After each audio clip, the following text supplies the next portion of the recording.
Ayan mga kasasi, mga tanim kong mais. Ay, may mga bunga na. Siguro mga 3 months to mga kasasi, makaharvest na kami. So, ayan.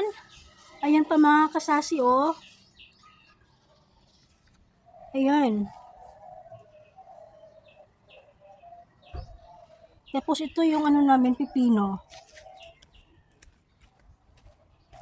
Ayan, may bunga na po yung aming pipino. Kasi ayan mga kasasi, oh. So, ayan. Tapos meron kaming ano doon, kamote. Ayan pa, oh. Nagano na siya, oh. Tapos, may maliit na ano, namumunga na rin siya, oh, na mais. Ayan. Mayroon na siyang bulaklak, oh. Maliit pa lang siya, oh. Ayan mga kasasi, yung pinaghirapan namin mga kasasi. Ayan, mga tanim namin. So, ito mga kasasi, oh. Kamuti. Tapos may saging kami doon, oh. Sayang kasi yung space mga kasasi.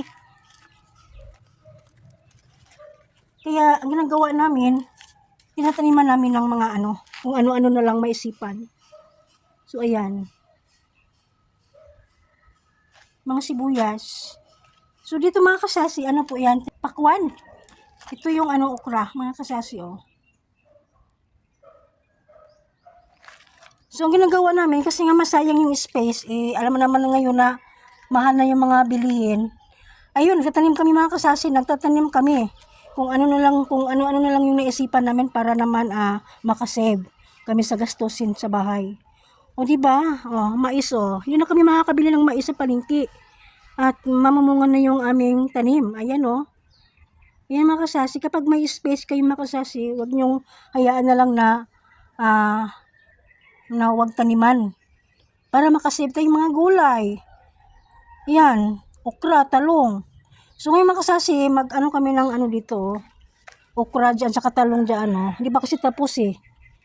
Ayan, hindi pa tapos yung iba kasi maplano namin dito magtanim ng ano, okra at saka yung kung ano na lang mga kasasi ng mga gulay namin na itatanim para makasave. Kasi nga sobrang mahal na ang mga gulay dun sa palengke mga kasasi. Kaya ayun, nagtatanim na lang kami ng mga gulay, mga tulad ng mais, ayan, mga pakwan. Iwan ko lang kung ano ba tong pakwan. Titingnan namin to. Ayan, okra yan oh.